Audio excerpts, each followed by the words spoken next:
is that the Faculty Against Anti-Semitism and for Academic Freedom group at the University of Maryland has organized this fall. We're delighted that today our speaker is Professor Norman Goda of the University of Florida, and he's going to be speaking about a very grim topic which has been in the news a great deal, but the perspective that he's offering, I think, is not one that I've been reading much in the New York Times or the Washington Post and other media. This event is going to be recorded. It's being recorded now, and Norman will speak for about 40 minutes, I think, something like that. And then if you have questions, you can put them in the chat. And then when he's finished, you can use the raise hand function and pose your questions yourself. Many of you are familiar with Norman Goda, but I think I'd like to give this introduction. First, the title of his talk today is The Genocide Libel, How Israel Has Been Labeled a Genocidal State. And he is very well equipped to address this very, very difficult issue. He is the Norman and Irma Braman Professor of Holocaust Studies at the University of Florida in Gainesville. And he has published extensively on the history of the Holocaust, on Nazi foreign policy, war crimes trials after the war, and 20th century European and international diplomacy in general. I'll just mention some of his most recent works. The Holocaust, Europe, the World, and the Jews in 2022 is a revised version of an earlier work. It is a splendid work, and those of you who are teaching courses on the Holocaust, I would urge you to take a look at it, as it is one of the few works that integrates the events on the continent of Europe to international affairs. With Richard Breitman, our colleague Richard Breitman, he is the author of U.S. Intelligence and the Nazis. The two of them are among the historians who are most familiar with the files of American intelligence in our national archives. He wrote Hitler's Shadow, Nazi War Criminals, U.S. Intelligence in the Cold War. He has edited 2 volumes of essays, Jewish Histories of the Holocaust, New Transnational Perspectives, and Rethinking Holocaust Justice, Essays Across Disciplines. And he, very interestingly, has served as the lead editor to The Gates of Jerusalem, The Diaries and Papers of James G. MacDonald, 1945 to 47. And the series of MacDonald diaries are absolutely fascinating. And those of you who are interested in the refugee issues and the origins of the state of Israel will read them with great profit. He edited also Envoy to the Promised Land, The Diaries and Papers of James MacDonald. And he's now at work on 2 projects, the 1987 trial of Klaus Barbie in France, and a book that will emerge from this talk today, which is a work in progress. He has also published essays, and Norman and I together wrote a letter which many of our colleagues agreed to co-sign to the New York Review of Books last fall, dealing specifically with the genocide issue. So, Norman, the floor is yours. Very welcome, and we look forward to your remarks. Can everyone hear me? I'm not muted? Okay, great. I'd like to thank Jeff for the very kind introduction. Jeff and I have known each other for a long time, and it was an honor for me to be invited to give this talk. I'd like to thank the Faculty Against Anti-Semitism group at the University of Maryland, not only for coming into existence, but for sponsoring this talk. And I'd also like to thank the Academic Engagement Network for co-sponsoring, and I hope you find this interesting. I think I have about 30 minutes, and then we can get into Q&A. Before you begin, I would just like to mention my co-host, Neil Goldsman, who is one of the the people, one of the other faculty members who was so important for originating our group in the spring. He'll be co-hosting this event. Hello, thank you. Nice to see you all here. So I'll begin. My talk is on the ubiquitous post-October 7th charge of genocide against Israel, what we can call the genocide libel. It's the most important anti-Semitic charge today. Genocide is the crime of crimes. States committing genocide are, by nature, illegitimate. The current genocide charge also accuses Jews worldwide who are supposedly complicit, owing to everything from their capitalist instincts to their adherence to the racist doctrine of Zionism. This trope drives rage against Jews. There have been incidents in North America, Europe, and Australia, too numerous to count, ranging from physical threats against Jews in New York City, to a pogrom in Amsterdam, to a recent synagogue burning in Melbourne. Most refuting the genocide charge do so within the context of the only legal definition of the crime, the 1948 UN Convention on the Prevention and Punishment of Genocide. They argue that Israel's war against Hamas does not meet the statutory definition of genocide, which is centered on demonstrable intent to destroy an ethnic, national, or religious group. They also point to the inconsistency of charging Israel with genocide during a war of self-defense while not charging truly genocidal regimes such as Assad's Syria. This approach is effective, but I would argue only to a point, because those making the accusation are not listening.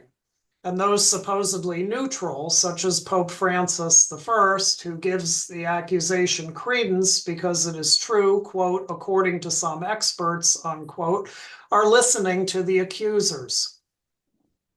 Exposing the genocide libel for what it is means understanding the machinery of the charge itself, how the charge is constructed, and how the charge has been deployed against Israel, not just this year, but in the past several.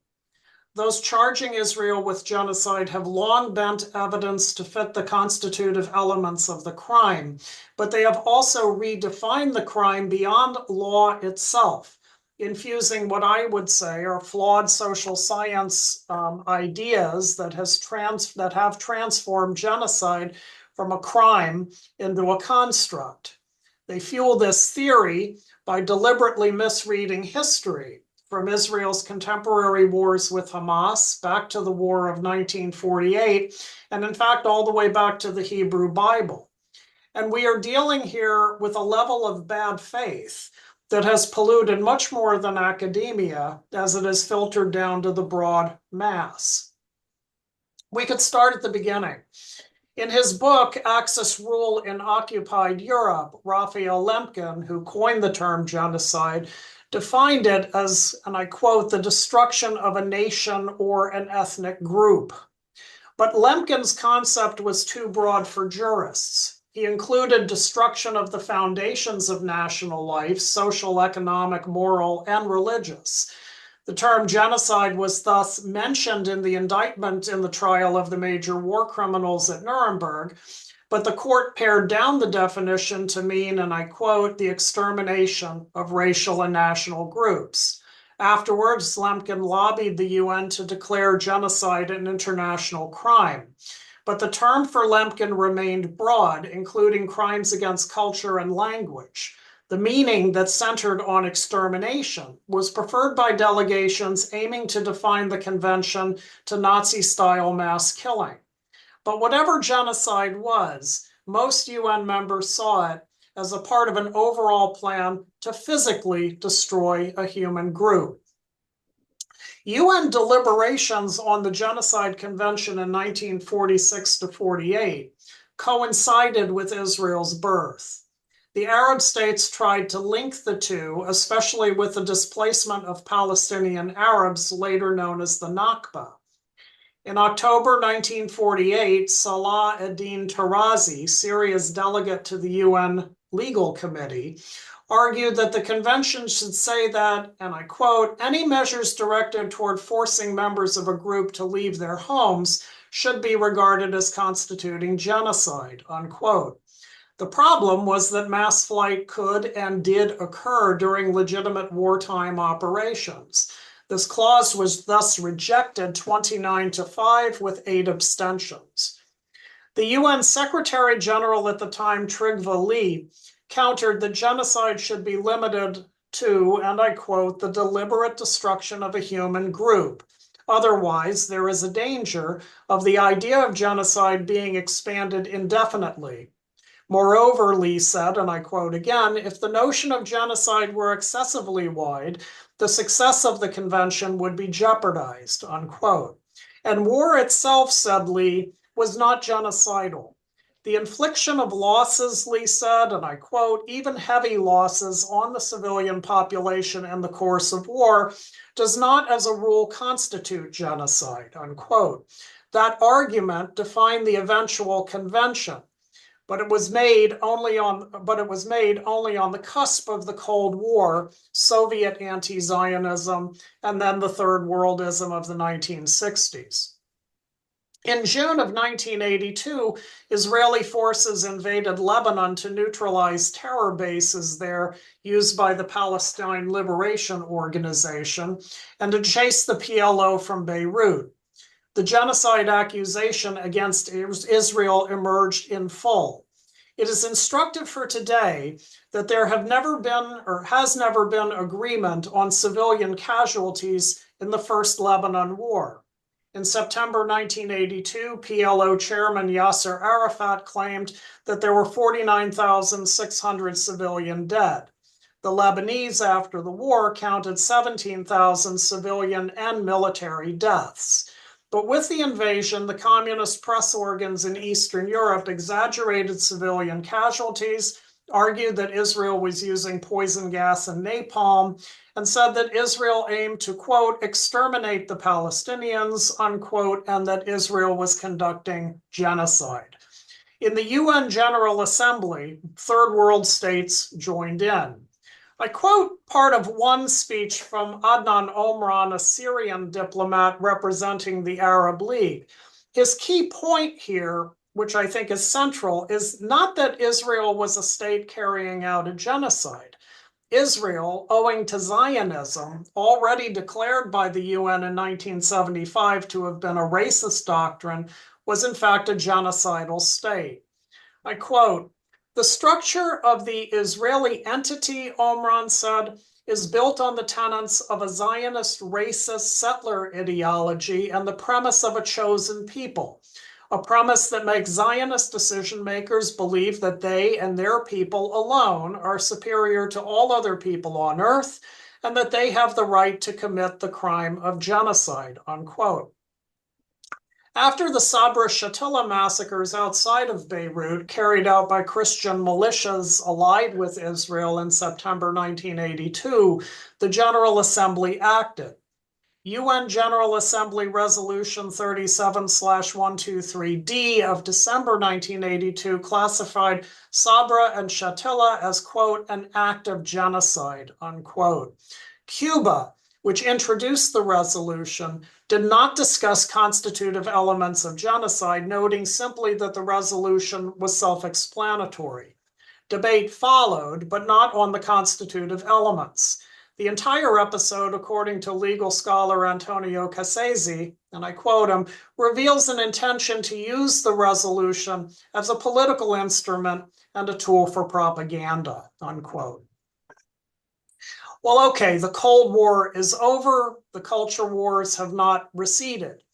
Today's genocide charges are different thanks to settler colonial theory, which took off in the early 2000s. And I want here to build a little on Adam Kirsch's very fine recent book on settler colonial theory. The Australian anthropologist Patrick Wolfe defined settler colonialism as a process of invasion, mass settlement, and, quote, the elimination of the native. Wolfe further argues that the question of genocide is never far from discussions of settler colonialism. but it is a version of genocide redefined from the UN Genocide Convention. For Wolf and for other settler colonial theorists, genocide is not so much a single event or even a series of events, but a societal structure. Critical, too, is that Wolf, like many others, view the Holocaust not as a tool for understanding genocide, but actually an impediment, because as Wolf puts it, as the unqualified referent of the qualified genocide, it can only disadvantage indigenous peoples, unquote. Wolf's term structural genocide also consciously avoids constraints of time and place, and even of life and death. Indeed, killing for Wolf can be an abeyance during an ongoing genocide because the necessities of the settler colonial genocidal structure will inevitably recur when the settler colonialists need more land. The lack of factual precision within the intellectual structure, to me, is what is most pernicious. Consider Lorenzo Veronici, editor of the journal Settler Colonial Studies, which published 3 special issues on Palestine within a 5-year span. Veracini calls for, quote, privileging the theoretical over the empirical, unquote, a phrase which should make any scholar wince. Or consider sociologist Martin Shaw, who argues that the question, what is genocide, should be replaced by the question, what should genocide mean? The constitutive criminal element, Shaw says, mass killing and intent, are not definitive. Genocide ought, Shaw says, be defined by asymmetrical social structures. Thus, Shaw's complaint from a January 2024 journal article titled Inescapably Genocidal, referring to Israel, that the Genocide Convention allows, quote, defenders of Israel's violence to argue that the criteria has not been met because they can hew closely to a tick box exercise, unquote. What matters for Shaw is not intent or casualties, but the overall crippling of Gaza, which he says provides, quote, scope for a sociological concept of genocide that is broader than the prevailing legal definition, unquote. Genocide, in other words, sociologically defined, becomes the only crime in the corpus of international law, where mens rea, the guilty mind, and actus reus, the guilty act, are not relevant. The notion of structural genocide can be applied more broadly than one thinks, even to the Hebrew Bible. Here, the killing of the Canaanites and the Amalekites in the books of Joshua and Samuel serve as a structural base. Marxist scholars weighed in decades ago. G.E.M. de Sainte-Croix, a historian of antiquity, wrote back in 1981, and I quote, I know of only one people which felt able to assert that it actually had a divine command to exterminate whole populations, namely Israel, unquote.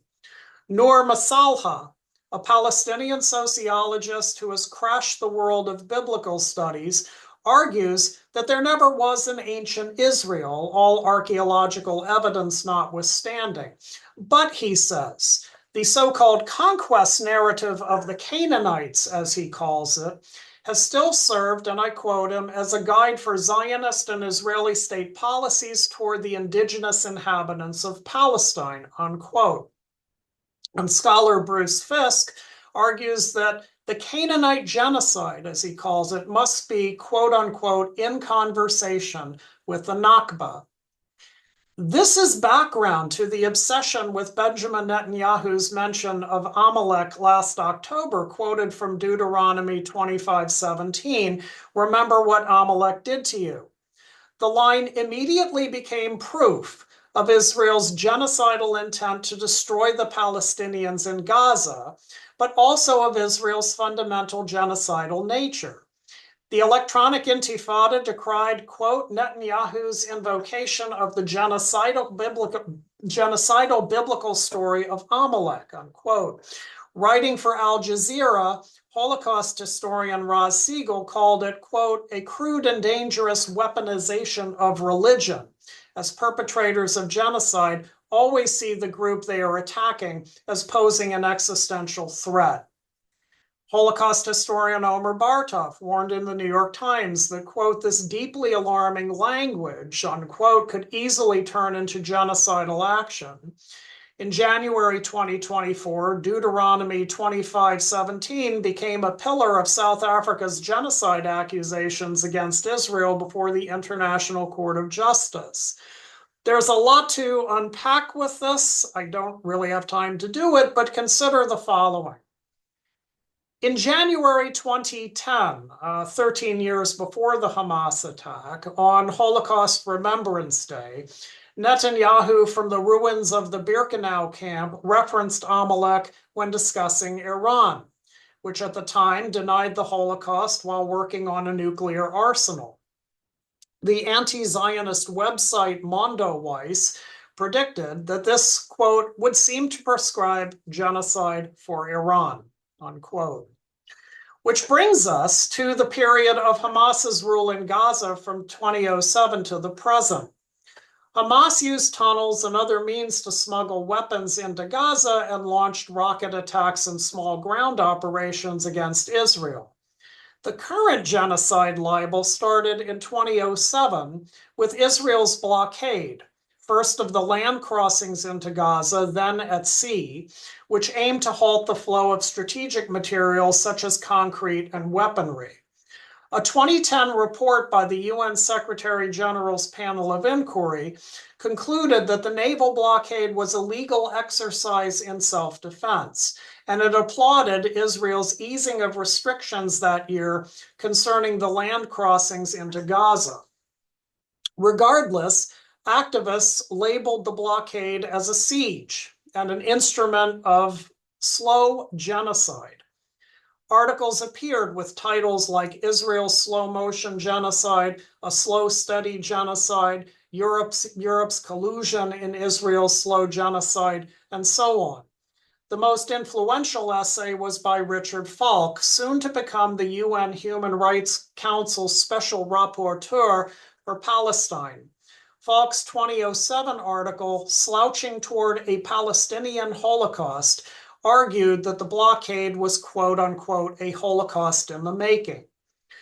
Owing to his UN position, Falk's work got the attention of Omar Barghouti, the Palestinian activist who emerged as the head of the Boycott, Divest, Sanctions, that is BDS movement. In his 2011 book, BDS, Barghouti cites Falk along with settler colonial theory and a particular reading of the Genocide Convention to discuss what he calls, and I quote, Israel's hermetic siege of Gaza designed to kill, cause serious bodily and mental harm, and inflict conditions of life calculated to bring about gradual physical destruction, unquote. This, Barghouti says, and I quote again, qualifies as an act of genocide, if not yet all-out genocide. Couple things to point out. One, the Global Hunger Index, a peer-reviewed annual report prepared by several entities, did not mention Gaza in 2011 when Barghouti was writing, or in the years hence. On the contrary, the population in Gaza grew between 2 and 3% each year. The Global Hunger Index uses a number of metrics not used by NGOs such as Oxfam, which today accuses Israel of causing a famine. More to the point, while slow genocide can fit under the Genocide Convention's provision for creating conditions that lead to the destruction of the group, the framers of the convention had the Warsaw Ghetto in mind, where mass death by starvation actually did occur and occurred within a year of the ghetto's creation. In the meantime, those accusing genocide began working on the accusation from the first of the Gaza wars, Operation Cast-Lead, in 2008-09. Most attention after Operation Cast-Lead went to the UN fact-finding mission under Jewish South African Justice Richard Goldstone and the mission's subsequent report labeled the Goldstone Report, which accused Israel of collective punishment of Gazan civilians and thus violations of the Fourth Geneva Convention of 1949 and the additional protocols of 1977. After examining Israeli targeting, Goldstone later retracted the conclusions of the report that bore his name, but the furor over the Goldstone report, which many will remember, obscured other reports that followed cast lead. And chief among these for me was something called the Dugard Report. John Dugard is another South African jurist. He had served as UN Special Rapporteur for Palestine from 2001 to 2008. And in 2009, he headed a team called, and I have to take a deep breath before this, the independent fact-finding mission mandated by the League of Arab States to investigate Israeli crimes and human rights violations perpetrated during Israel's offensive on the Palestinian people in the Gaza Strip. Looking back this year at that mission's report 15 years ago, Dugard remembered unanimous insistence among Arab League states that Israel had committed genocide during Cast Lead. Dugard's reply in 2009, he remembers this year, was that such an accusation was taboo. My God, he remembers himself saying, you cannot accuse Israel of genocide. Not quite true. The Dugard report concluded that Israel committed war crimes, crimes against humanity, and possibly genocide. The report charged the IDF with killing, exterminating, and causing serious bodily harm to members of a group, the Palestinians of Gaza. But Dugard's team could not determine government intent. The report thus urged the Arab League, and I quote, to recommend to its members that they consider instituting legal proceedings against Israel in accordance with Article 9 of the Genocide Convention, because there is a prospect that such a claim might succeed, unquote. That claim was not filed. This trend, however, increased after the next Gaza war, Operation Protective Edge, in summer 2014. This time, the investigative body was the so-called Russell Tribunal, created in 1966 as a people's tribunal by Bertrand Russell and Jean-Paul Sartre. In September 2014, the Russell Tribunal held an extraordinary session on Gaza. The jury included John Dugard, who also served as a witness, and Richard Falk, the new special rapporteur for Palestine, but also the Hamas supporting activist Christian Hessel, South African activist and later security minister Ronnie Kasrils, who had compared the Israelis to Nazis and now sees the October 7th massacres as, quote, a towering military accomplishment, unquote, even as he denies that Hamas killed civilians, and bass-playing anti-Semite Roger Waters. The presence of two UN human rights officials on a panel with the leader of Pink Floyd, whose song titles include Brain Damage and Comfortably Numb, ought to have raised eyebrows in the UN, but this is a matter for another day. The Russell Tribunal announced that it would seriously examine Israeli policy in light of the prohibition of genocide in international law. Dugard argued that Gaza, owing to what he called the siege, was legally occupied territory. Rockets and tunneling, Dugard argued, were acts of resistance in an occupied people. Dugard openly compared Hamas to the French resistance in World War II. War crimes and crimes against humanity were to be considered, Dugard said, but genocide had to be considered too. It is critical to note that the permeation of settler colonial theory had made it into the Russell Tribunal's findings. The tribunal noted that there was a legal definition of genocide for criminal courts, but there were also, and I quote, alternative, broader understandings of genocide beyond individual criminal responsibility. The tribunal thus condemned Israel's settler colonial policies based on displacement and dispossessions of Palestinians since 1948, while also arguing that, quote, the cumulative effect of the long-standing regime of collective punishment was designed to cause the incremental destruction of the Palestinians as a group in Gaza.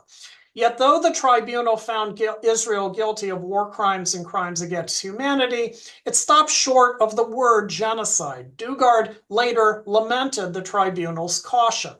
There was a lot of support for accusing Israel of genocide, he later said, but that was still so taboo. So after October 7th, John Dugard, despite the carnage in southern Israel and Gaza, was a happy man. He told an interviewer this year with a deep sigh, it's a relief to say what it is. Israel is committing genocide, unquote. Dugard, of course, is part of the South African delegation, which in December 2023 brought the genocide charge against Israel before the ICJ. As I've written elsewhere, there are many factual and evidentiary problems with the South African charges, but the point I wish to make here is that advocates of the genocide charge, from NGOs to UN officials to international attorneys, have infused the structural interpretation of genocide into the criminal charge. A prime example is the March 2024 report, Anatomy of a Genocide, by the current and 8th UN Special Rapporteur for Palestine, Francesca Albanese. Here, Albanese asserts, and I quote, settler colonialism is a dynamic structural process and a confluence of acts aimed at displacing and eliminating indigenous groups, of which genocidal extermination/annihilation represents the peak.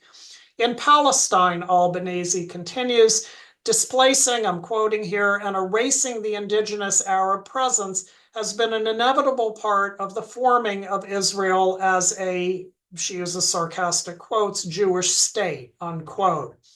By using the structural model, Albanese, like many scholars she has read, can tie the 1948 Nakba to the current Gaza war, thus binding Israeli history together in a neat formulaic genocidal whole. Israel's genocide on the Palestinians in Gaza, she says, and I quote again, is an escalatory stage of a long-standing settler colonial process of erasure. For over 7 decades, this process has suffocated the Palestinian people as a group, unquote. Because it's December, I will say that the most recent example of this trend is Amnesty International's December 2024 report, which just came out days ago, subtitled, quote, Israel's Genocide Against the Palestinians in Gaza. Again, there are more evidentiary and factual problems with the report than I can get into here. My subject is the argumentation. And here the trend, again, is to meld the criminal constitutive elements of genocide with settler colonial theory. Thus, one humanitarian solution envisioned by Amnesty is for masses of displaced Gazans to enter not Egypt, but Israel, especially, and I quote, since over 70% of Gaza's population are refugees or descendants of refugees displaced in 1948, and as such are entitled under international law to return. There is no entitlement under international law, but we can discuss that later. More interesting, though, is this. Amnesty's conclusion is that Israel's disproportionate military responses target civilians as a mode of warfare while inflicting conditions designed to destroy the group. That is to say that the conduct of the war itself is genocidal. But those same supposedly disproportional acts, which were also said to have targeted civilians while destroying infrastructure and cultural sites, were said in the 2009 Goldstone report to have constituted breaches of the Fourth Geneva Convention, war crimes, as a form of collective punishment. Amnesty's conclusion charges Israel with genocide and genocide alone. Why not war crimes? What has changed in the 15 years between the Goldstone report and today? One can say that the scale of the destruction is now greater, but the crimes alleged in the Goldstone report do not differ in principle. And even the International Criminal Court, despite our disagreements with that body, tries for precision in all indictments, listing war crimes, crimes against humanity, and if applicable, genocide against individual defendants. Not amnesty, only genocide. I think what has changed is language, born of academic writing that has privileged theory over facts while redefining genocide as part of a power structure rather than as a crime with distinct parameters, all while applying it to Israel, while ignoring the far more cautious case law concerning genocide in former Yugoslavia, Rwanda, and elsewhere. This, I think, is why the electronic intifada was incensed in May 2024 when ICC prosecutor Karim Khan asked for arrest warrants for Benjamin Netanyahu and Yoav Gallant under war crimes and crimes against humanity, but not under genocide. Something else, of course, has changed too, and we've all seen it. The spheres of activism and social media reflect all or nothing argumentation, big on slogans, light on facts. 2014 was the watershed. The 2014 Gaza War, Operation Protective Edge, coincided with anti-police clashes that followed the killing of Michael Brown in Ferguson, Missouri. There was a similar nexus between the 2021 Gaza War and the global demonstrations that followed George Floyd's killing the previous year. The 1960s idea that those resisting oppression must be in solidarity with one another came to fruition, but in the social media world. The 2014 Gaza War saw over 49 million posts on Twitter. The main hashtags were Gaza under attack, free Palestine, and so on. TikTok, the popular online video platform, was launched in 2017. TikTok allows any user, no matter how biased or ill-informed, to be a news pundit while reaching thousands who prefer their information in bite-sized, pre-chewed pieces. The two-week 2021 Gaza War has been called the TikTok Intifada. The hashtag Gaza under attack had over 535 million views. The hashtag Palestine, 27 billion with a B. So an example of how this can work, because my social media skills are not very good. In July 2024, Francesca Albanese claimed on her Twitter account that the Israelis had killed not 37,000 people in Gaza, this is the number from the Gaza Health Ministry, but rather 186,000. This figure came from some very sketchy math in the British medical journal The Lancet. Albanese has over 332,000 Twitter followers. Her post was seen over 607,000 times. The 186,000 number was soon trumpeted by Al Jazeera, The Guardian, The Nation, Middle East Eye, Democracy Now!, and other such outlets. Interpress Service, which covers the UN, called it a staggering estimate, which has, quote, resurrected accusations of genocide as it had come from one of the most prestigious peer-reviewed British medical journals, unquote. And activist groups and NGOs in Europe and North America adopted the new figure as well. But today, to get back to argumentation, and I'm coming to a close here, there is a slogan in demonstrations and on social media concerning Gaza that seems to have taken off in early 2024. You've surely seen it.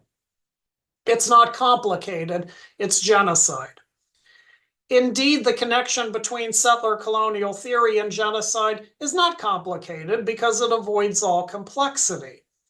It's not complicated discourages all discussion of the Genocide Convention, the case law in genocide trials, the efficacy of settler colonial theory, and the entire history of the conflict. including terror attacks, hijackings, UN biases since the 60s, failed peace negotiations, intifadas, suicide bombings, rocket launches, Hezbollah, Iran, the Hamas Charter, Hamas's use of human shields, low-yield Israeli weapon systems, and October 7th itself. In fact, anyone who raises these things is engaging in deliberate confusion, smokescreens, and lies. A Zionist, a white supremacist, or worse, an aider and abettor of genocide, a perpetrator themselves, precisely because genocide is not complicated.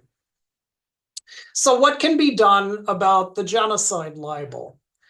The glass half empty answer is that this horse has bolted the barn. The widespread accusation alone has further delegitimized Israel and indeed most Jews in a way that their opponents could only have dreamed of during events like the 2001 UN Conference on Racism in Durban, South Africa. The glass half full argument requires effort on our part. The Gaza war will end, most Hamas leaders will be dead, the rebuilding of Gaza will begin, and perhaps moderation will prevail. Arguments linking Israel, settler colonialism, and genocide are, metaphorically speaking, born of a fever that might break. More importantly, though, they are written, again, metaphorically speaking, in crayon. Arguments written with sharp pencils and fine point pens may just carry the day when that day comes. Thank you. Thank you. Thank you, Norman. That's a very great deal to think about. And I think I'll begin the discussion while other people ponder their questions either in the chat or using the raise hand function. As I understand the core of your argument is that it's pre-existing conceptual understandings of the nature of the genocide accusation that have led to its hurling, the fact that it's being hurled against Israel now, which strikes me as very plausible. So I have two questions regarding South Africa's presentation of the genocide accusation at the International Court of Justice. The first question is, did the South African accusation, which given the prestige of South Africa in the world of the global left is so important, and not just the global left, but generally speaking, it's the successful destruction of apartheid. Did the South African accusation also rest on the conceptual framework that you're discussing? That's the first question. And then the second question, and I think many people on this webinar may be asking you to speak about that, is are you willing today to talk about the specifics of the ongoing war? Let us set aside settler colonial theory. Let us set aside the misunderstandings that the Syrian delegate to the United Nations advocated. Let us set aside Mr. Dugard, the Amnesty International's previous bias, its antagonism to Israel. Let's just focus on the facts as you understand them. So those are two broad questions, and take them as you wish. Okay, so the original, thanks for the questions, Jeff. The original South African application to the International Criminal Court late last year was not infused with theory. It was infused with a lot of specious evidentiary arguments. And so if you sort of follow all the footnotes, you see a couple of things. One is this, and this is strange, and it should tell us a lot. They cited early on in that application the Goldstone report of 2009, which was to establish an Israeli practice of deliberately targeting civilians and also civilian targets like mosques and this sort of thing. They did not mention that Goldstone retracted the same report. But more interestingly, they never mentioned the name Richard Goldstone in the entire 80-page application. Richard Goldstone was one of the great South African jurists. He helped to dismantle the apartheid system. He was a prosecutor in the very first genocide case against Jean-Paul Akayesu of Rwanda. So he was a major figure in all of this, and yet they never mention his name, because to mention his name would raise the fact that he had sort of retracted some of the accusations made in his own report sooner than that. It just struck me as an article of tremendous bad faith, not to mention one of the great human rights jurists to come out of South Africa, after apartheid and during the initial genocide trials, in order to make a point, so that was one of the things. The other thing is that a lot of the evidence came from UN sources, such as the Special Rapporteur for Palestine, Francesca Albanese. We don't have time to get into the many exaggerations and falsehoods for which Albanese is responsible. But after the thing was submitted to the International Court of Justice, Albanese then wrote, "What a brilliant document." So they're citing her, and she's calling them for being brilliant for citing her.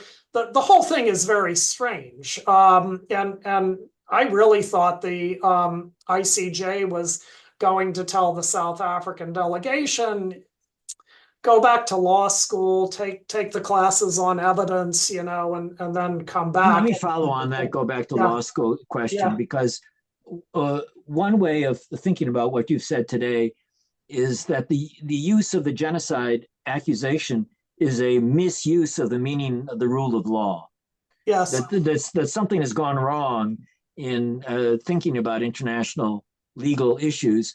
Are there other international lawyers who have raised criticisms of the use of the genocide accusation? Is there a discussion? Yeah. Yes. Obviously the Israeli team did this. I mean, the Ugandan judge on the International Court of Justice did this. Other attorneys who have been involved with the Israeli-Palestinian conflict have done this. But Albanese is a celebrity. You can find her on YouTube visiting law schools and giving talks. I think that what we're looking at, and it's not just with genocide, it's with other things in law schools these days. I think that what we're looking at here with the genocide charge is just sort of a trend by which the black letter law and even the case law doesn't matter. I mean, you would think that any genocide charge would start citing cases from the Rwandan tribunal, the UN tribunal for Rwanda, or the UN tribunal for Yugoslavia, former Yugoslavia. The problem is that case law doesn't support a genocide charge against Israel. Those judges in those cases were very, very conservative in applying the Genocide Convention. So in one case against Serbia, one could say that Srebrenica, the massacre at Srebrenica, was genocidal, but the court stopped short of saying the entire war was genocidal, or that Milosevic was responsible under the Genocide Convention because no connection could be established between the Bosnian Serb army and the Serb government, if anybody remembers all that stuff. But the point I'm making is just that the courts are typically conservative with the law. I mean, you don't have to have gone to law school to know this. So let me play devil's advocate. Yeah. You, by the way, I know you have not been to law school, but it certainly sounds like it, and and that you grasp the legal issues involved. But let's say that the that the accusations against Israel are not based on settler colonial theory or the argument that Israel is structurally inherently genocidal. Let's say that the way that Israel has conducted the war in Gaza is genocidal in the way that and if that was the case, it wouldn't make any difference if there were Albanese and others who were talking about settler colonial theory, or Ross Siegel was saying one thing, or Omar Bartov was saying one thing or another. If it was the case that there was something distinctively exterminatory about what Israel has done in its response to October 7th, then all this theoretical argument would be something aside. In other words, there are lawyers who say, I'm not interested in all that theory. I just want to know about the facts of the case. So could you address the facts of the case as you understand it? Well, the facts of the case involve how one conducts a war of counterinsurgency within an urban environment, right? I mean, that's the puzzle for anybody studying this, and that's the puzzle for anybody looking at it. And so if it's sort of black letter law genocide, you would have to prove that the Israeli government or specific actors were following a policy or following a strategy which targeted civilians as such, as part of an effort to destroy the group in whole or in part. Okay? And I'm not saying that war crimes have not occurred, because war crimes occur on the ground. These are things that can be adjudicated. But what I think what we're looking at here is a war with very high casualties, which is tragic. But the targets, from everything I can tell, are strategic. There was an article that came out recently in I think it was the Journal of Antisemitism Studies by two scholars who looked at the early campaign in Gaza, and they said, look, based on open sources, Israel was targeting Hamas's leaders. They were targeting them in their homes, but they were targeting Hamas's leaders, and they were targeting strategic targets, such as key junctures and tunnels, weapons depots that they knew existed, arms stores, and those kinds of things. Look, there's also things that no genocidal country does. Omar Bartov is not part of this settler colonial stuff, but he has pointed out that all genocidal countries historically, or all episodes of genocide, have done certain things. They see the enemy civilian as an existential threat. They see themselves as victims. These kinds of things, but there are also things that no genocidal country does, right? Such as give early warning systems, such as open up the crossings so that food can get in. However reluctantly this may have been done, it was done, right? Countries don't usually break their own blockades in war, and yet this was done here. And I think we should pay attention to the weapons used. I think that there's something to see in that. I've heard for years how the Qassam rockets that Hamas fires can't really do any damage, and therefore any reaction is an overreaction. And we heard about one-ton bunker-busting bombs that were dropped earlier in the war. We hear nothing about the GBU-39 air-to-surface missile, which carries like a 30-pound payload, and which is a precision instrument that can get into rooms where Hamas commanders are acting, and has actually done so. to some good effect. The Israelis have spent something like $500 million buying GBU-39 missile systems from the United States, and they've bought like 40 they bought like 10,000 of these things. They cost about $40,000 each. So let's say with shipping and handling, it's about $500 million on a weapons system, which is designed to avoid civilian casualties. These kinds of things have to be explained as well to me. Sonia Jeffrey? Michelle in the chat. Okay. Neil, do you want to read it?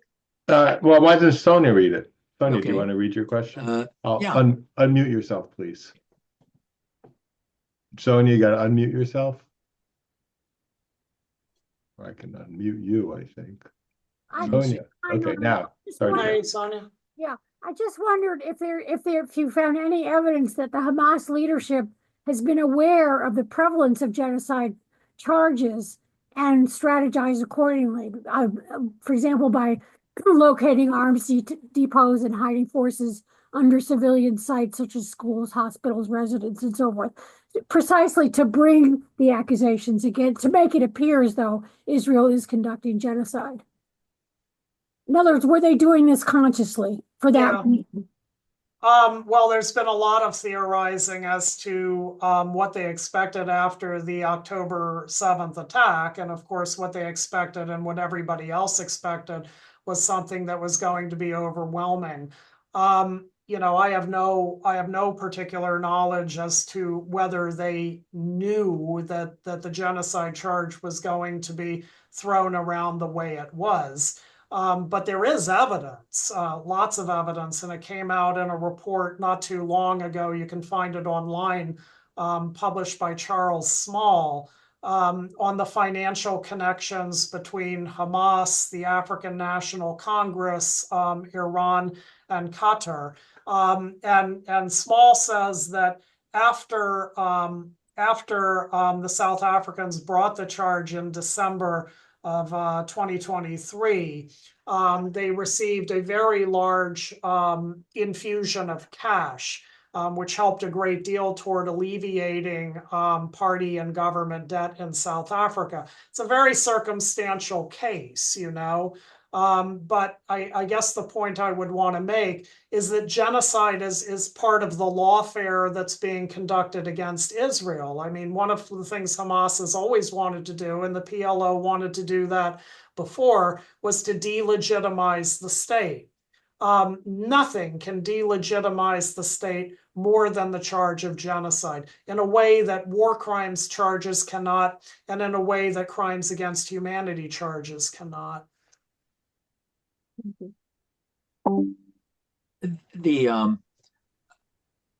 I have another question. I don't see another question or another raised hand. If anybody wishes to. Foxad, I don't know your name. You want to unmute yourself? It's okay. Fox AD, but Adam Fox. Hi. Okay. This was really quite fascinating to me. And one of the things that I think you brought up was something that I had never really thought about, was this long-term connection between the founding of the State of Israel and this genocidal activity, supposedly, that Israel is maintaining and perpetuating against the Palestinians. But it seems to me both fascinating and somewhat hypocritical that all the people who are claiming that there is no legitimacy essentially to Israel because of all of this, starting from 1947-48, that they are claiming they are doing the same things themselves, which is essentially saying a slow genocide against the Jewish people in Israel itself. And I wonder whether or not anybody's really looked at that, where people are trying to essentially delegitimize an entire group of people who live in a country, and that perpetuates around the world, as you mentioned, with anti-Semitism around the world, being in the United States or Europe or Australia. So I'm just a little curious about what your thoughts are about that. Thanks for the question, Adam. It's ironic to be sure, and the example I like regarding settler colonial theory and the erasure of the indigenous people, right? Either through extermination or through expulsion or through assimilation, right? Was actually best achieved by Jordan in the West Bank, wasn't it? I mean, the only country that actually annexed the West Bank was Jordan in 1949. And it's sort of a thing in Middle Eastern studies that you're not supposed to talk about. But it's been said a lot that before 1967 and the Six-Day War, the bulk of the Palestinian population in the West Bank was becoming more and more assimilated as Jordanian citizens. Well, right? I mean, over 60% of their population are Palestinians. So right. these are all made up borders. So that is true. But does it mean that the Jordanians were more successful settler colonialists than the Israelis were? I mean, look, there's a racial aspect that goes on with settler colonial theory. It never applies to Turkey, for example. You know, it only applies to the United States, Canada, Australia, and ultimately Israel. And Israel is the only one you can roll back. You know, I think as Adam probably pointed out, Adam Kirsch pointed out, all you can do in the United States or Canada is make a stolen land declaration before your talk. That only goes so far. But with Israel, the descendants of the refugees are right there, right? And so supposedly this is something that can be rolled back. And that's why the point of this argument in the amnesty report, you know, that they can all go into Israel and should go into Israel, struck me as so interesting. Norman, let me get to Jonathan. He's had his hand up, patiently waiting for a while. Jonathan, Lucan. Thank you, Norm, for the great talk. Two quick questions. Are any of the other entities or states who have been accused of genocidal activity described as genocidal entities themselves rather than just their behaviors, like in Rwanda, Yugoslavia, Cambodia, etc.? So that's one issue. And then the second one is, you know, on sort of the theory that it could always get worse, do you see any sense that there is an accusation or a libel against Israel even worse than genocide in the context of escalation? That is, this is something that's often come up in the Ukraine situation, but it appeared very strongly, you know, when Iran attacked as well, that somehow Israel would be responsible for this, you know, global nuclear conflict. Mm-hmm. Remind me, I got intrigued by the second question. Very quickly forgot the first. Could you? The first one was just, was anyone ever? That's a very interesting question. And it's something that's very much worth pointing out. Nazi Germany was a genocidal state. The answer was to get rid of the Nazis, not to get rid of Germany. Cambodia was a genocidal state. The answer was to make the Khmer Rouge answer for this, not to get rid of Cambodia, and so on and so on. I think you put your finger on it. I mean, this is actually the one genocidal accusation which calls for the elimination of the state. You know, let's say Netanyahu was arrested tomorrow for corruption and Benny Gantz came in and you had this whole new cabinet. Do we really think that anything would change in terms of the language? And in fact, when when these genocide charges were first, you know, sort of milling about in 2006, 2007, they always had to do with Israel, not a particular government. So yeah, I think that's a very good point. And what was the other question? So the other question was, is the threat or accusation of escalation to a nuclear conflict that would be Israel's responsibility, is that an extension or taking this sort of genocidal accusation to a new extreme? I'm not quite sure I follow it. In the Um, sense, here, let me try again. Just yeah, that is, you said that genocide is the worst accusation right. for Yeah, delegitimization. I tend to agree, but then I did hear these accusations or concerns that Israel would be responsible for escalating to a nuclear conflict, right? I With see. Iran, the whole Middle East going up in flames, terrorism in Europe, all these things. So that seems to me to be a different pathway towards delegitimization. Yes. Yes, because then you can extend the genocide charge to other points in the Middle East. And I mentioned the Bible stuff because I find it interesting. And so this is stuff you would read, but I had never read it before. And the strain in Hebrew Bible studies, which applies a 20th century moralism to ancient texts, it's really pretty prevalent, and I wasn't aware of it before. So, for example, there's one scholar named Kott who says, the real problem with Judaism is the notion of chosenness.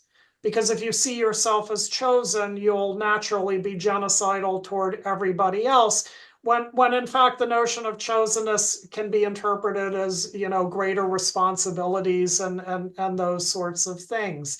The old notion, going back to the Old Testament as well, that many people believe that the Promised Land ran all the way to the Euphrates. And this is something that Arab nationalists were arguing back in 1946, right? That the Zionists aren't just interested in the Jordan River; they're interested in going to the Euphrates. And so, I don't want to see a nuclear war to see how far this argument can extend. But it is an interesting thought game. So I have a question. So at the end, you said the glass half full.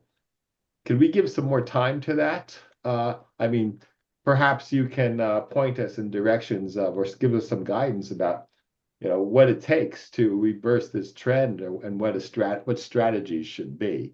Because I think it sounds like it's going to have to be a very large effort. And it's going to be an effort of many people in many universities and in very places everywhere. So if you please comment. Okay, at this point, the glass half full may be a glass half full assessment. Maybe the glass is only a quarter full at this particular time. But I've sort of tried to look at who's listening and who's not. And I've noticed that the numbers games, right? The ratio of civilians killed to Hamas killed is something that comes up a lot. The problems with the numbers from the Gaza Health Ministry has come up a lot. And yet still remember at the beginning of this, it all you would hear these numbers, and then whoever was citing them would always say, as told by the Gaza Health Ministry. You don't hear that anymore. And I think arguing, this is an example, right? That arguing numbers back and forth, we're talking to people who aren't listening, right? It's you can talk to people who listen, but mostly we're, when we say this isn't genocide and here's why, let's look at the numbers, let's look at this, let's look at that, you tend to get a deaf ear. And so my expectation, which may be overly optimistic, is that if we really take apart the pieces of the argument, right, and expose it for something that's really not empirical, then maybe this will have some effect, at least in universities. But it's hard to be overly optimistic about that. I know that, like all of you do, at your campuses, and I'm at a pretty friendly campus. We're not facing a lot of the things that you are. I know as well as you do that wringing our hands isn't going to do it. Somehow or another, we have to formulate arguments that are going to get traction. I think taking apart the other arguments is an important part of that, but who knows? Thanks. Susan Heschel has a comment. Hey, Question. Susanna. Hi, Norm. Thank you so much. I'm Susanna Heschel from Dartmouth College, and I want to just tell you, I thought it was a fantastic talk. I'm very Thank you. grateful to you, and I hope that it'll be published soon Thanks. because it means it's important for all of us. I just have a question about the field of history. You had mentioned a moment ago that some scholars read the Bible and draw moralistic conclusions and so on. I think that's going on in a lot of fields. I think historians nowadays tend to be acting, they act as judges. This is genocide, this is settler colonialism, and so on. When did this begin, this way of thinking? I don't find it in, for example, the 19th century scholarship that I've studied. People don't think that way. History is this an art? And it's about looking for sources, etc., but not passing judgment. When did this start, and what can we do about that? That's a very hard question. And I guess a lot of people have written about this, but and Jeffrey could probably bail me out a little bit on this. But didn't it really begin with sort of scholarly activism in the 1960s? And the infusion of moral judgments into social sciences and the humanities and stuff like that. I think we're seeing this in full bloom now. The other thing that's bothering me about this, though, Susanna, is we see this in history, but what we also see in history is a proclivity just to leave out the inconvenient history, right? And so when we read articles about the nature of Zionism and the Nakba, as tragic as that was, it leaves out an awful lot. It leaves out the partition resolution of 47, the fact that the Israelis accepted it, the fact that the people celebrating in the streets of Tel Aviv were not planning a mass expulsion, and the fact that Jewish settlements were attacked by the Arabs from the start, and that all the Arab states attacked after that. These are completely left out facts. In any assessment of the Nakba that you read in sort of the popular world, but also any assessment that you'll hear in a lot of history classes these days. And I'm sure you know better than I do, what happened to Middle Eastern studies and how it kind of gotten taken over by the disciples of Edward Said, and that this entire field has a certain proclivity towards seeing Israel's history in a certain way. I mean, a lot of these trends sort of, to me anyway, began in the 1960s, but they're there's too much about it to discuss it all here. What to do about it? It's very hard to say. The University of Florida has, or I should say the entire university system in Florida has taken steps, with regard to, what you can and can't say in the classroom, and what you can and cannot have in your syllabus and that kind of thing. These rules aren't really enforced, I don't think. But it's sort of like dealing with using a buzz saw when you should be using a scalpel or something like that.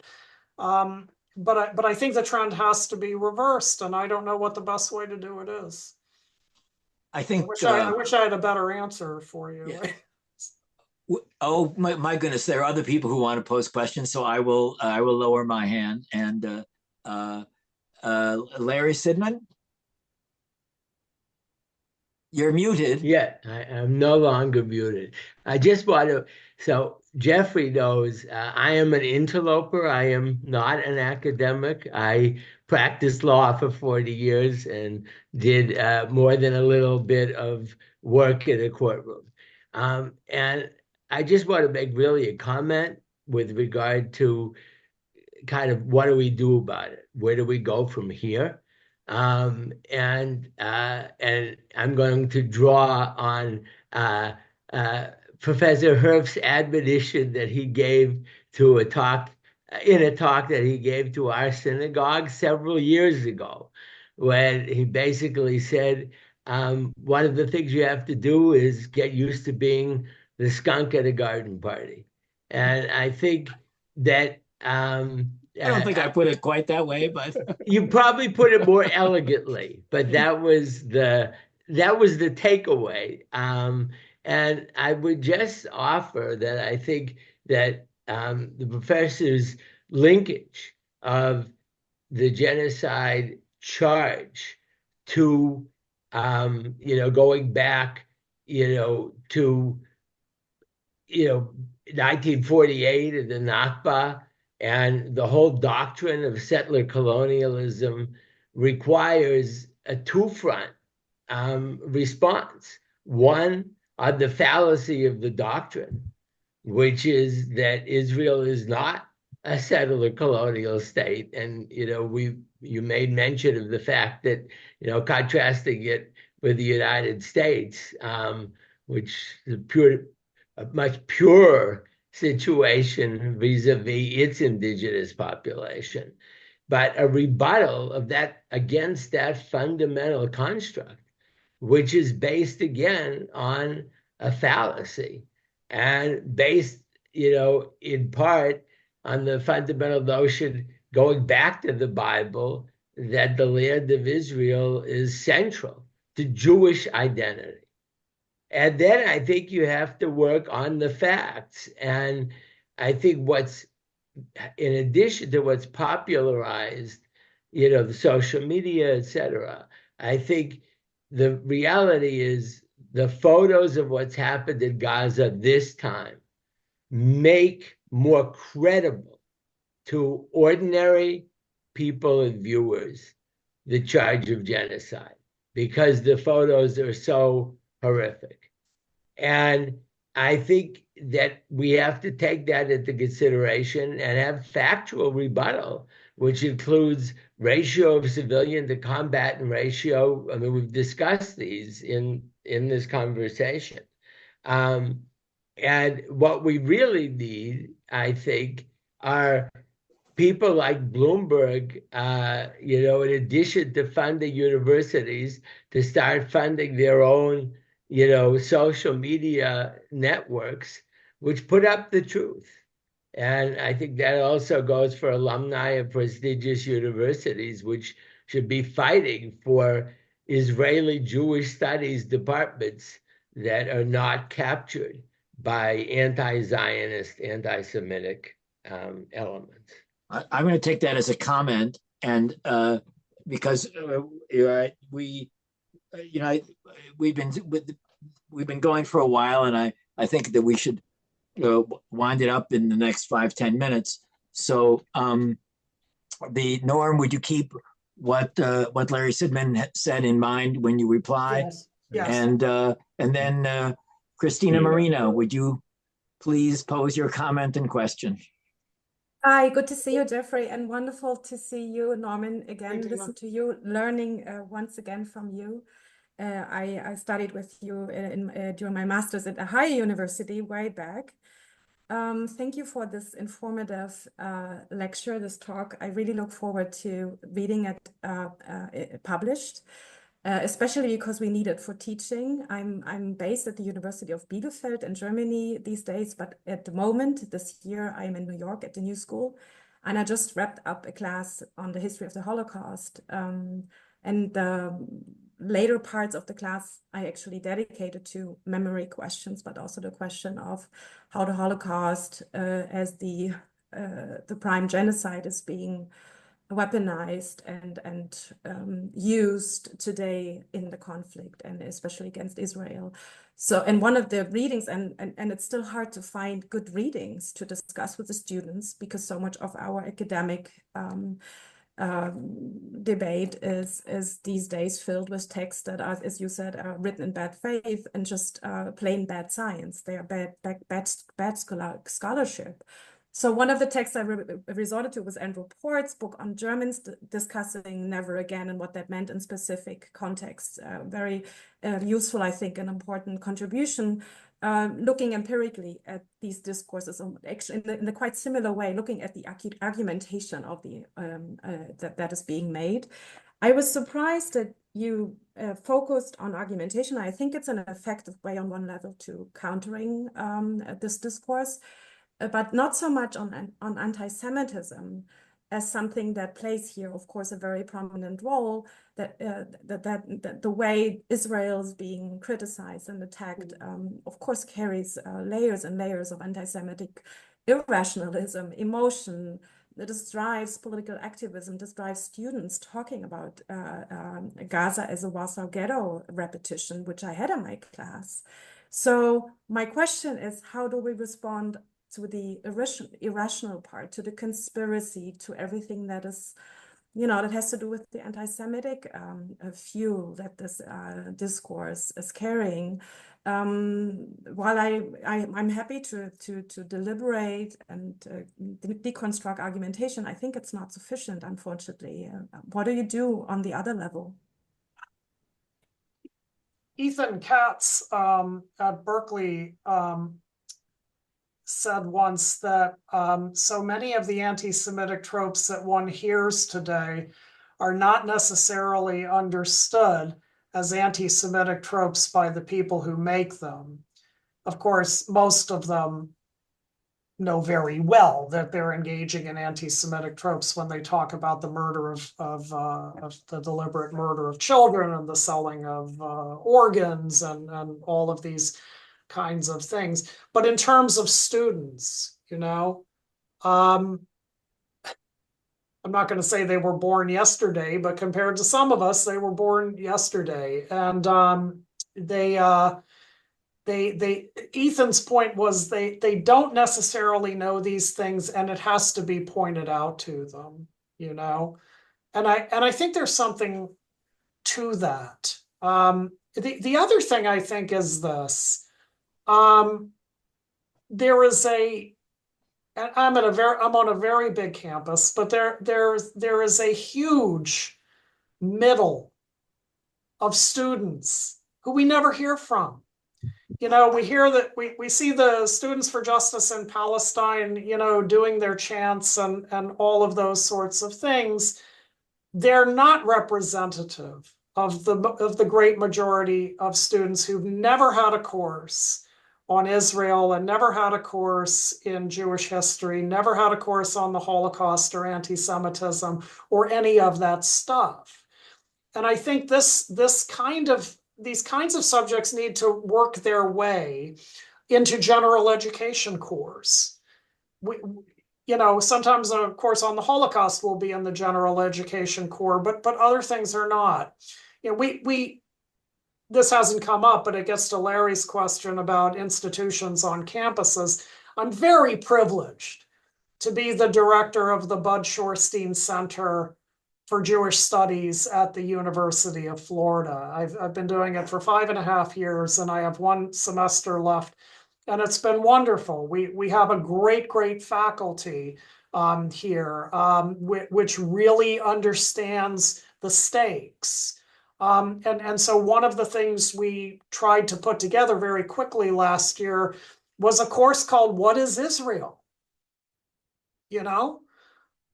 Because the vast majority of students really don't know. They don't know why it's there. They don't know what Zionism is. They've heard this, they've heard that. They've heard about this war, that war, but they've heard of the place in a way that they haven't heard of a lot of places.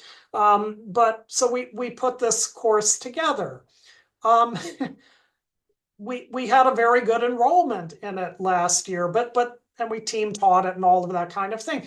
But that's the kind of course, it seems to me, that we have to think about. It's not going to change the world, but you change minds one at a time, I suppose, or maybe 30 at a time, depending on the enrollment. But I think we have to think of, I think we have to be innovative with regard to the curriculum, in ways that we haven't been. And I think we have to be more on point.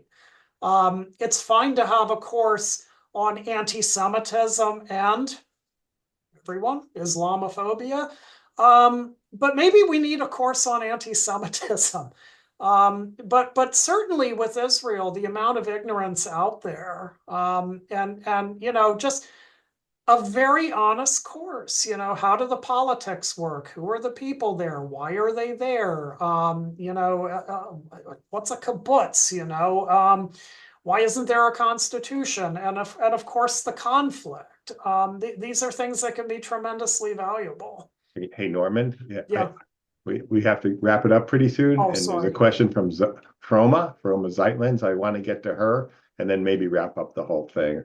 Okay. So, Roma, why don't you ask your question? It seems to me that the charge of genocide is so laden, and it's laden not only because of its supposedly meaning, but because it was Jewish, it was applied to Jews.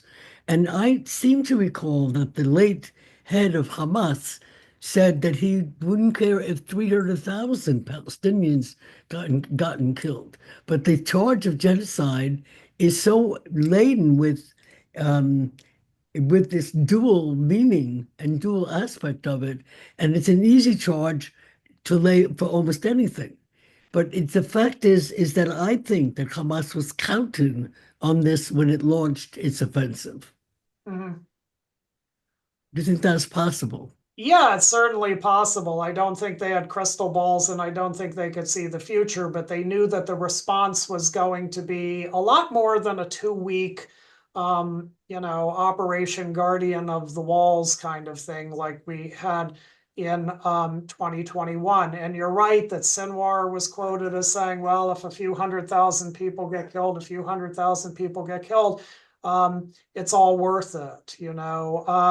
I don't know if he foresaw the genocide charge exploding the way it did. And one of the things I'm trying to get across is that so much of this is timing. That was what I was trying to say with Dugard and all of that. Ilan Pappé, who some of you know as a sort of anti-Israeli historian, wrote a piece in the Electronic Intifada back in 2007. And he said, last year in 2006, I wanted to write a piece that accused Israel of genocide, but all of the people I know said, no, let's stick to apartheid, let's stick to colonialism, let's stick to those terms. And so, what I was kind of trying to get across was that there was sort of a waiting process with each one of these wars. When can we blow the whistle on this? When can we pull up the curtain and say it's genocide? Because it never seemed right before. It seems right now. And to get to Larry's question, and genocide, if you read the signs and everything, it also rhymes with everything, like you can't hide,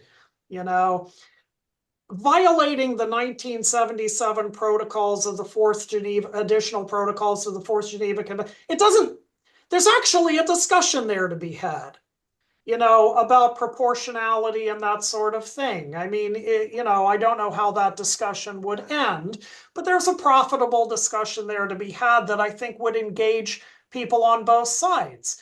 If you're fighting this kind of war and you're using these kinds of weapons, what is disproportional? What is the target? These things are not defined, right?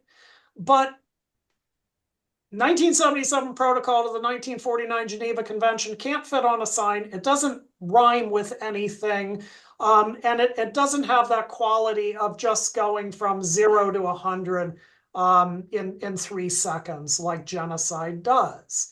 And it's partly the nature of the war that enables the charge, and that's our challenge, is that the nature of the war enables the charge. We're behind in this game, how do we respond? I don't know if that answers your question or not. Well, it doesn't answer so much as not a question, but I think you're totally right. It's an easy word to use, and it has this boomerang factor. You Jews suffered in the Holocaust or genocide. Now you're inflicting it on others. Satisfaction. My co-host Neil Goldsman has some other obligations that he has to attend to, so we need to bring this to a close. I would just make one comment and question. That's the last one. The issue of anti-Semitism is inherent in the title of your talk, the Genocide Libel. Yeah. And but you didn't talk about anti-Semitism much in your talk. Right. What is this? How do you see? In what sense and how is the genocide accusation connected to anti-Semitism? Okay. Yeah, and you're right. And with that, I think that we need to bring it to a close. Absolutely. The first of all, the notion of chosenness, which sort of goes from the Bible to what they said during the war in Lebanon to the present day is very much there.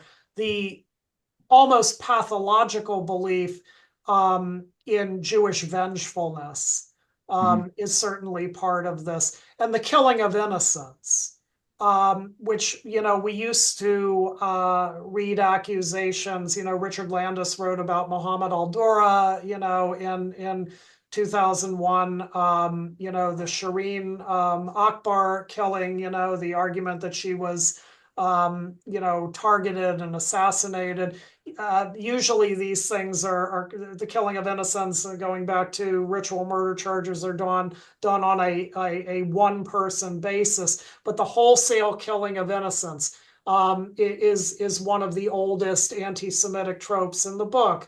And that we saw this with the war in 2001 and the New York Times cover, "They were just children," and that sort of thing. But we're really seeing it now. And when you look at the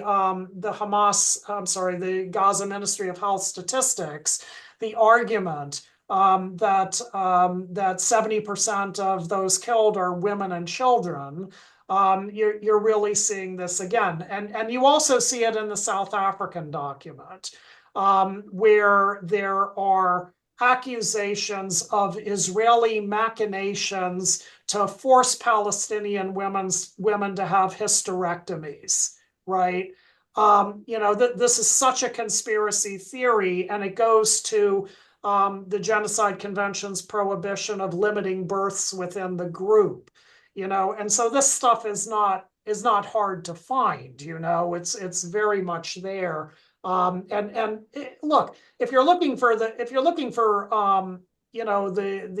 anti-Semitism in this, the connection of the Hebrew Bible and the Canaanites and Amalek and the Palestinians and all of that sort of thing, I don't know what's more anti-Semitic than calling Judaism itself a genocidal religion or calling God a genocidal God. Right. I mean, so the tropes are there with all of this. Not only the tropes of killing innocents, but also the conspiracy theories are very much there as well. And I wish I'd brought that out a little bit more. Well, I'm glad I asked because you summarized, I think, the core of the issue very well. I'm going to close on the issue of the glass half full. Hey, Jeffrey. Before you close, I just want to say one thing. Just a logistic thing. In the chat, I asked everyone, I'm not sure if we have your emails or not, but if you want to get on our mailing list, please email me, and I put my email address in the chat. Okay, it's just neil@umd.edu. And also Christina had also commented that on the anti-Semitism part of this as well. I just wanted to bring that in. But please, send me an email. We can put you on our list. Thanks. So Yes, now, thank you. Jed. Well, on the glass half full, we are not the only faculty group in American universities that has formed to address the question of anti-Semitism and the meaning of academic freedom. This event brings us together with Norman Goda and with people in Florida, and there are other faculty around the country who are listening to this talk and with whom we can be in touch. And the program is recorded.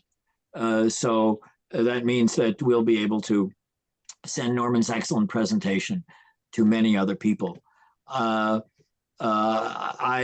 am very grateful to Norman, to Neil, to those of you who have been so patient and in listening and posing good questions.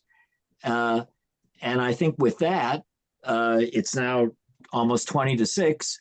I think it's time to bring the program to a conclusion. Neil, do you have anything to add? No, just thank you very much, everybody, especially Norman, but everyone else as well. And please email me. My email address is in the chat. So if you don't see it, let me know. I'll put it there again. It's just neil@umd.edu. Very easy. NEIL, yes. Yes. Neil. Okay. Well, Jeff, thanks a lot, and Neil and everybody for coming. I really appreciate your being here. It's late in the semester, so we're doing finals and stuff. I'm not, but a lot of you are, and I really appreciate you being here and your comments. And thanks again to Jeff and Neil. well, we're very grateful to you as well. You've raised really crucial core issues and left us with a great deal to think about. So, thank you very much, and good evening, everybody. Stay well.